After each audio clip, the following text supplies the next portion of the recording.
I've been on a diet for 3 months. I've lost 2.5 stone. Yeah.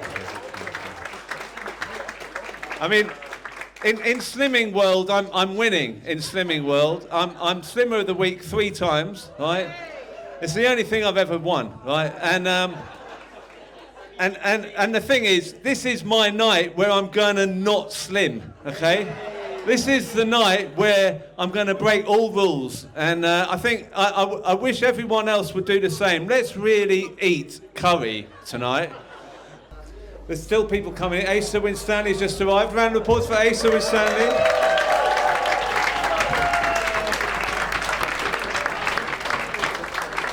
He must have timed his arrival he knew I was going to come on and he just come in at that point. Tony's just, sorry, didn't forget Tony Greenstein's here, yeah. I thought maybe I should start with Chris Williamson. I think maybe Chris should start. Is that okay, Chris? Well, thank you very much indeed, Crispin, and thank you for everything that you do. And it's really important, I think, that we do get people in the room, as Crispin has said, to chew the fat and to renew that sense of purpose. Because, as Crispin said, a few years ago, we all thought we were in the ascendancy. We weren't really in control, if truth be told, because the right wing of the Labour Party still controlled all the main levers. But I think we let it slip through our fingers, to be honest with you. We did have a massive opportunity, I think, to change the country, change the world, actually, to bring about an irreversible shift in the balance of wealth and power in favour of working people and their families. That was the Labour Party manifesto commitment in 1974. Wouldn't it be wonderful if we could get a party into government that actually had that as a commitment? Unfortunately, they jettisoned it all in 1976 when Dennis Healey went to the International Monetary Fund on a false premise, and we've been living with neoliberalism really ever since. But there was a fantastic opportunity, I think, a real chance to change the world. And in fact, the whole eyes of the world were upon us. I remember getting invites when I lost my seat in 2015 in that 2-year period. Before that, I was returned in 2017 from invitation to go speak in Europe. Actually, the first time I got the invitation, I thought it was a joke. Somebody wanted me to go and speak in Italy. I thought, well, why they come to me? This is ridiculous. Anyway, it wasn't a joke. And people really were looking at the whole Corbyn experiment and thought, well, this is something that we could actually bring about really right across the whole of the continent of Europe, and indeed across the world, in fact. People were really looking to us. But as I say, we blew it. We really had an opportunity. And I think the biggest mistake we made, that's gone off, has it? The biggest mistake we made was to try to appease the unappeasable, to try to appease the Zionist lobby. Complete waste of time. What we should have done is take them on and fight them and defeat them. I mean, Zionism has to be crushed, doesn't it, as an appalling racist settler colonial ideology. I think many more people actually realise that now. And some of the people in the liberal left, if I can put it like that were attacking us and criticising us and getting people like Ken Livingstone and me and Tony Greenstein and many others suspended and indeed expelled from the party, are now actually saying some of the things, many of the things indeed, that we were saying at that time, because it's absolutely obvious now, isn't it, that Zionism must be crushed and destroyed. It's a absolute scandal that it is given any house room at all. But of course, we know that Sir Keir Starmer said that he supports Zionism without qualification. I have been arrested twice in the last year. The last time was on October the 4th, when I spoke at the demonstration outside the picket of Tzipi Hotovely, the Israeli ambassador in London. And the police objected to my comparisons between Israel and the Nazis. I know, it's strange, isn't it? And yet, the comparisons are there before our eyes. I mean, they started off on 9th of October, Yoav Gallant, the defence minister, saying we will deprive them of food, of water, of fuel, because they are human animals. And yet Heinrich Himmler, who was second only to Hitler, the chief of the SS, in a famous speech of October the 4th, 1943, described the Jews in exactly the same terms. And if we listen to what Israelis say, like a podcast, the most popular in Israel, Two Nice Jewish Boys. They were talking about how nice it would be if they could just press a button and erase them all. And they see no connection at all between exterminationist talk today and an extermination yesterday. But the reality is that Zionism was formed almost as a mirror reflection of the Nazis and the anti-Semites. So it isn't surprising what is happening. But it's also not surprising that we're getting raids up and down the country, people arrested on the most trivial of pretext under the anti-terrorist laws.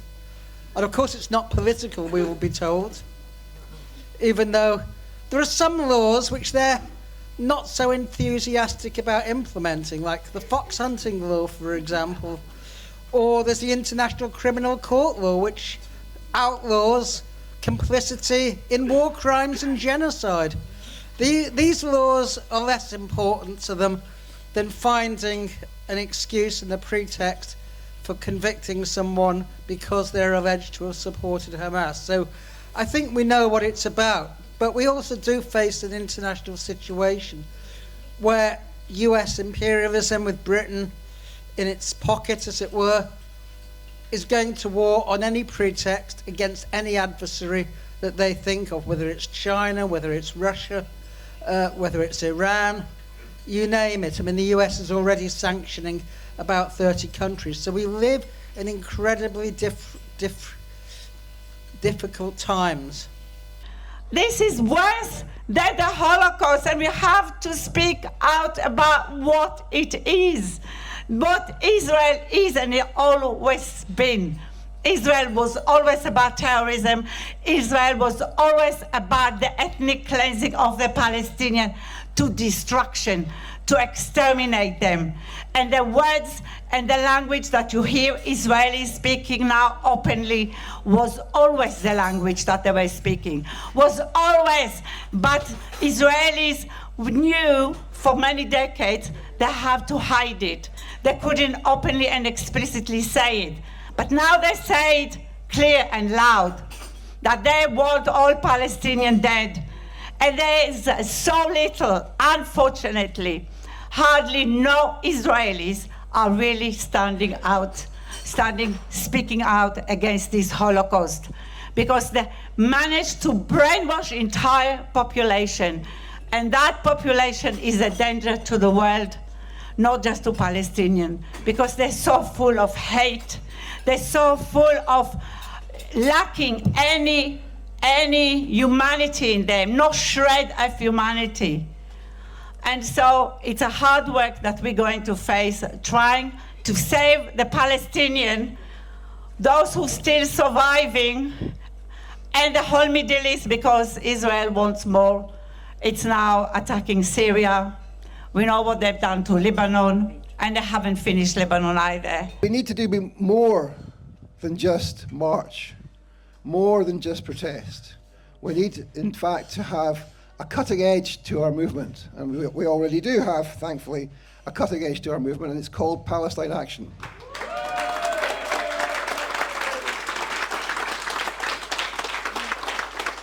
But we need to do more than Palestine Action. We need to escalate against the Zionists. And it's important, I think, to realise that Zionism is not just a racist settler colonial ideology which is engaged in a second Nakba as we speak in West Asia.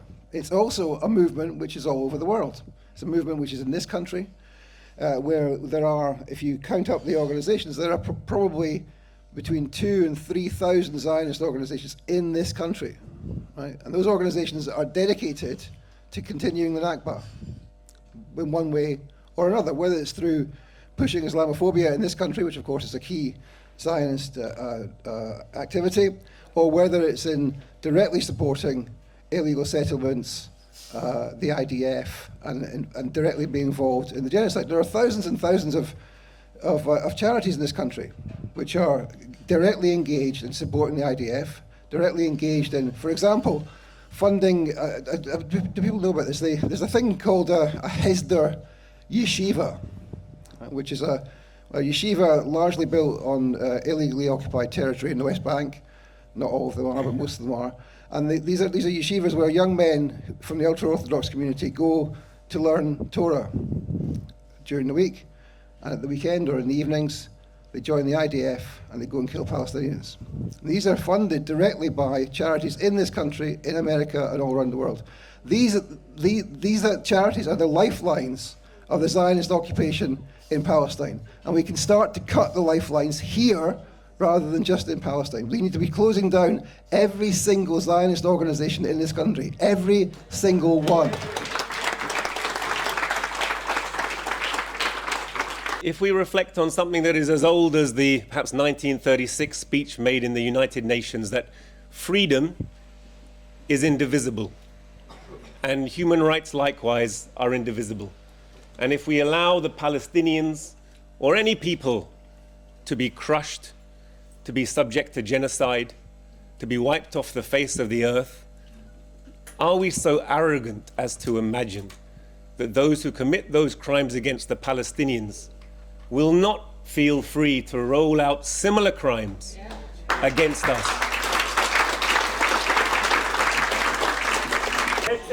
Hello, Craig, can you hear us? Hi, Crispin. Yeah, I've got you. Great. There's about